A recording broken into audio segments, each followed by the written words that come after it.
And good afternoon and welcome to this week's edition of Ask Alba Physio. As you can see, the sun is out. I'm actually in my dog treatment room because our human treatment room is a little bit busy at the moment, both of them. So if you have a look around, I don't know if you can see, the sun is shining through. Got our doggy harnesses and things like that. So this week, I thought we would get stuck in because I wanted to bring to you a story about a lady who contacted me last week after our emails. And this lady, I've actually had a couple of cases of this week, but this lady in particular contacted and said that she has had problems with her knees for years. She's on the waiting list for knee replacements, but she'd been to the consultant and was told that her knees are knackered, completely done, and that's it.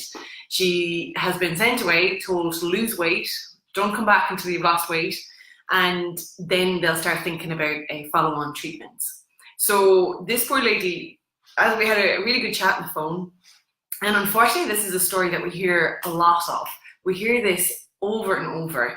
So you're stuck in this catch-22 of your knees are sore, you know you might need surgery, even on x-rays or radiographs are not looking good, and you need to lose weight and you need to get moving. So the advice is generally get moving, lose weight. But the problem, of course, is, and this is where this lady was stuck, was she was feeling really frustrated and really kind of at the end of her tether, to be honest, because she tried everything. She tried dieting, she tried every type of diet, she tried not eating that much, which she doesn't eat that much, she's on veg and whatnot, and she tried moving and getting going and getting mobile. But all it led to was this feeling of really being out to sea and kind of on her own and sort of, where do I go from here? Because there's only so much weight she could lose because she can't get as mobile as she needs to. And the pain stops her from actually moving. So you need to move, but it's very hard to move. And as I said at the beginning of this is something that, I mean, I've heard this story twice this week from people, and it's a horrible place to be in. And until she gets mobile, for the consultant, until she starts to lose weight, she's not going to be considered for surgery. Or if she does go for surgery, the outcomes are going to be harder for her to reach. Hey Todd, how you doing? Came to see what knackered means. Absolutely. I'm dying to see what knackered means as well. It's one of those things. I've heard different versions. I'm sure you have as well, Todd. Different versions of knackered, different versions of a sort of, oh, you've got the knees or the hips of, or your back of a 90-year-old and the person's only 35. It's a real tough place to be as a patient because you really want to get better. All the patients, and this particular lady wants to get better. She just said, Breed, just tell me what I can do. I've tried everything and I really want to try and get better. So what I thought today was I'd chat a little bit about what we chatted about and the feelings that you feel when you're going through this, because this is really common, and not to feel that you're completely out to sea, that you don't have options there, because there is a lot that you can do, and we always have to get clever on the pain. Always. So I always say we've got to use the brain on the pain. So if you just go at it and try and get active and just push through the pain, oftentimes you end up sore. You end up in a worse place than you have been. So it's getting the balance between can do what you should be doing, but also setting yourself up to achieve. So if you do the right exercises, the right activity, because some of the exercises and the activity aren't what you need to be doing right now, then what you'll get is your body will get stronger. If it gets stronger, you can do that a little bit more. If you can do that bit more, you're on that ladder of success going up and up, slow and steady. But a lot of patients I see can't even get their first foot on the rung of the ladder. And that's a horrible, frustrating place to be. And remember, folks, pain is tiring. It's frustrating, you're crabby with people, you're exhausted, you wake up in the morning, you think, how am I going to get through today? Because I have to battle every single step. You have to think about everything that you do and how you're going to manage it and the consequences that happen as well. So the thought of a sort of being told, going to a consultant and you're being told, or even going to another physio or going to wherever it is, or knowing yourself that you feel that your joints are knackered or they're done or they're the joints of a 95-year-old, it's debilitating. Thank you, Todd. And it's not a nice place to be. It's a horrible place to feel. Where do I go from here if I'm that low? So that debilitating, and that's a great word, that debilitating feeling of, how do I even get through life? How am I going to do this? Is this where I am now? And this particular lady said to me, this is me now. How am I going to be in 5 years' time? How am I going to be in 2 years' time? How am I going to get the weight down in order to be able to get surgery, to have some chance to actually feel better again? And the other problem was, well, if my knees are completely knackered, how am I even going to get better when I've got a knackered knees? So I always say to people, first off, the joints you have are the joints you have for life, and there's a lot of life left in them. So without, we can often hang on these words because they're so strong. They're really strong words that can set us on a path of really focusing on how difficult it can be. But what we want to do is, what we do especially, is we like to look at what we can do. So I'm going to show you some of my drawings. I'm not planning on giving up my day job with this, because this isn't probably this won't make the National Gallery. But what I wanted to show you was, and you can see here with the sun shining in, was a little bit of, this is our new program that's coming up, the Keep On Moving program. But this is some of the things that we're going to cover. So let's start off with what happens over time. If you can see this, put it up on my knee, what happens over time. So let's start off maybe in our probably up until our 20s. We're having fun, doing great stuff. You might hurt your knee. Okay, so I've just hurt my knee. So I have a couple of days where it doesn't feel great. I give it some rest. I kind of ignore it. I probably take some painkillers. And then not far off, I'm back up again. Okay, so we're back up again. And we saunter along. This isn't a scientific thing. This is what I often hear from patients. We saunter on, and as we go through life, we then injure it again. But what happens is, as we get older, and even from 18, 19, 20-year-olds on, the normal pattern is, unless you really focus on what you're doing and really support it, what you sometimes can find is you don't quite make up to the same level again. Okay? So let's fast forward to maybe into your 40s, 50s, and 60s. And what you find is when you dip down, it's harder to come back up to that level. It's really, really hard. Now this can happen quickly. It can happen, sort of not too bad. You might have just little flare-ups. You might have big ones. I'm running out of space. You might have not too bad ones. And what you'll see is, overall, is that the pattern moves down. And this, because it's such a gradual process over time, and some folk it may be quite quick that this happens, but in most cases it's such a gradual process over time. What you did at this point compared to what you did at this point is quite different. So one of my questions to this lady was, talk me through a day in the life of, or a life in your day of last week, and then talk me through one 3 months ago. And now let's look at one a year ago. Okay, so what she noticed was it had become this gradual sort of process of being able to avoid things, of trying to figure out how do you get around things. She reduced how long she went for a walk. She made decisions on which walks she went on, and she loved hill walking. And it was interesting because I said to her, so what kind of things do you love to do? And she said, I love hill walking, love skiing, I love getting up into the hills and just getting out there. And I said, God, that's great. When was the last time you went? And she said, actually, when I think about it, a true hill walk has been over 1.5 years ago. So and up until that point, the wear and tear in her knees were still there. They were still happening, but it was that length of time. And our brains can be funny in that they can, you sort of, time doesn't always have the process that it has true. So you can often think that it's only been a couple of months, but it could be a year. So this sort of gradual kind of decline, and you may perk up sometimes, but you never fully get back to where we want to be. Now, what we know is the reasons, some of the reasons behind this is often because our bodies compensate.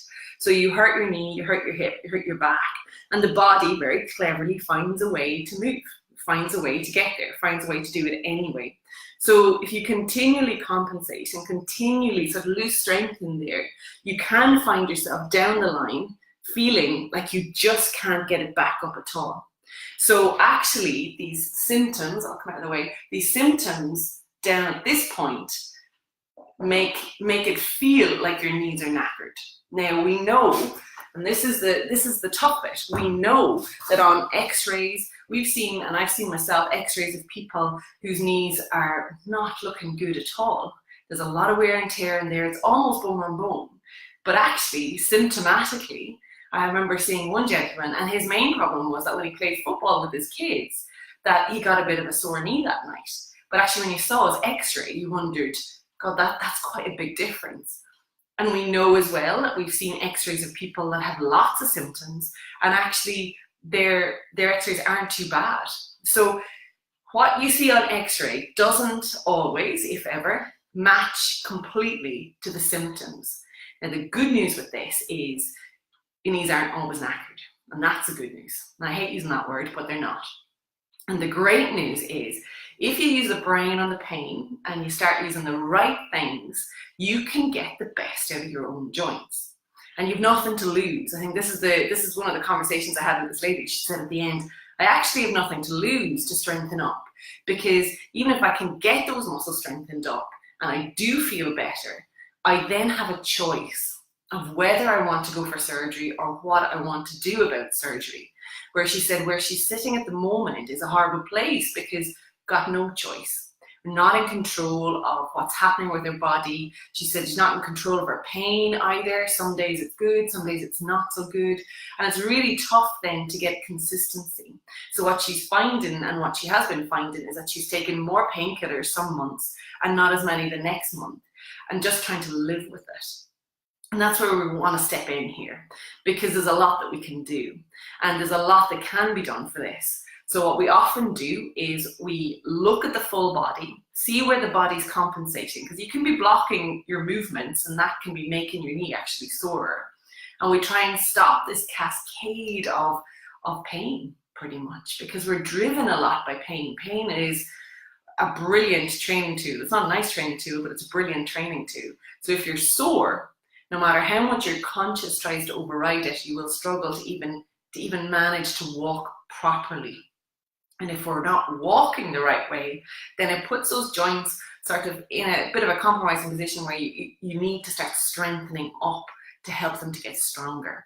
So where did the conversation go with this lady? The key bit was, which was nice, was at the end she said, I can understand the difference now between sort of saying that my joints are knackered comparatively with where I go from here. Because that's the place that we were really stuck on, in that when you hear something like that, it can often feel like it's the end of the line. It can often feel like, what am I doing? You know, I need my knees to walk, which you do. I need my knees to ambulate. I need my knees to do lots of different things. Even getting up out of a chair, you need them. You need them to drive. So she was struggling driving, really starting to feel isolated. Even going into town was a problem, because we really felt that didn't want to go into crowded places because balance was affected. Having the confidence in the knee was big, both knees, and with both knees, so it made it harder. Having that confidence to get out and to do things, even walking on uneven surfaces. Every walk, even on her lunch break, she works in a big building. Just thinking about going upstairs to bring files upstairs to come back down was just something that she was really worried about. And she was also really worried that it was starting to show with her colleagues, because she felt, and I thought this was quite an interesting comment, she felt that people were starting to lose interest in actually hearing about her sore knees. They had enough listening about it. So, if you're not going to see a consultant, well, you need a new knee, so that's just what it is. And you can feel very isolated, very on your own, because the impact this has on your day-to-day activities is something that is actually really common. We see so much of. And I've said this millions of times, you know, the Highland folk, very akin, I think it might be the Celtic in us, I don't know, but we are just brilliant at just living with it. We just put up with it, get on with it, let's not make a fuss about it, and suffer in silence. And that's the sad thing, because you can use that determination, you can use that perseverance to actually feel stronger, to feel better about things. So if this story is sounding a little bit like you, and you feel that you're kind of going from feeling a bit better, as I said, I'm not going to give up my day job, feeling a bit better, and then working your way through your day, feeling like you've never been back up to where you used to be. And that's not a nice place to be. So you've never actually made it back up to where you used to be. And if you were to contemplate doing something that you did, you know, even 2-3 years ago, sometimes even 10 years ago, we've got patients that come in that are even 10 years down the line, then it's a big concern. And what we do find as well down the line, that when you go to have your surgery and you come around from your surgery, we often find it's a real doldrum of about 4 to 6 weeks in, and you think, is this as good as it gets? Because the hope is always that the surgery will clear it, will change it, will make things better. But of course, if you've been walking or moving with compensations, it's very difficult then that even though you're doing all the right exercises, you have your booklet that you've been given, you're doing all the right exercises. Thanks, Todd, mind yourself, have a good day. And you're doing all the right exercises, you will struggle sometimes to actually progress forwards. So oftentimes we hit that ceiling effect, and we see this a lot. We hit the ceiling effect around 4 to 6 weeks. You've done your exercises, you're managing them, they've got easier, but you're still walking with a limp, okay? You're still having to avoid certain things. You go back to your consultant and they say, you actually, x-rays are good, everything looks great, you're discharged. I don't want to see you again because you're doing really well, but you don't feel it. A lot of the times you feel really tired. You can actually feel sometimes a bit down because what you thought it was going to be isn't quite there. You can have that euphoric kind of feeling great in the first few weeks in ways because the pain compared to beforehand is actually better. So you think, brilliant, I'm on the road. But then when it comes to doing things like actually picking up the pace with walking, or getting back on the bike, or walking on uneven surfaces, or even nighttime, you can still struggle to get a good quality of sleep and to actually not feel as knackered all the time and feel as fatigued. So these are the kind of things that are really important to start identifying with and to get help with, because there's definite help out there. And what we started to do is we've put together a program called the Keep On Moving program, and we've tried to really target these issues so that we're getting to support it in all the way. And what we have is we have an intro evening for anybody at all that wants to come. So if you've got a friend, a family member, or somebody that has said to you, my knees are knackered, there's no way I can do that. Or somebody that said to you, there's no way my back could cope with that, so I just don't do it anymore. Or even shoulders, or they're after surgery, or they're even after breast cancer surgery, any of these kind of things. We want to support you on that journey and get you there. Okay, and this is the great thing about working with folk in the Highlands, because you don't need too much. You just want to get stuck in, show me what I can do, and then on we go. And oftentimes you just need to make sure that your body is set up right in order for you to get the best out of the exercise that you've been given, in order to get you the best out of the walking. So our launch evening, which is the 21st of this month of March at 6 o'clock. It's open to even GPs, physios. I know some of the physios are coming down, some of the chiropractors are coming down, and they want to know what more they can do for their patients. We've got some patients that are coming and some folks that are coming that are interested in the program. And it's a chartered physio-led program. You'll get pretty much their small classes, and we also have one-to-one options as well. And you'll get an assessment beforehand and also afterwards to make sure that you're on the right track. So we've got a Kickstart program that's launching in April that we're really excited about, because we're hearing this story so often. And the waiting times for surgery and that are really long. So we want to get you right for surgery, but also get you improving and doing well after surgery. So if you have any questions about the Keep On Moving program, we would love to hear from you. Or even if you have any questions from today, give us a shout. We're just on Facebook, thank you, Rachel. Yeah, that's brilliant. Thanks for joining us today. We're on Facebook or on email. We'll stick those up in the comments just now. So give us a shout, and it's on the 21st of this month of March at 6 o'clock. We'll have teas, coffees, and cakes, because you have to have cakes. And we'll have a bit of fun, and you'll be in a room with folk that, are going through the same thing. Okay, they're going through the same thing that you're going through, and we'll be able to have a proper chat about things. It's a nice intimate group, and then move on and keep on moving. So give us a shout, and I look forward to hearing it from you. So thanks so much for joining us today, and we shall see you next week.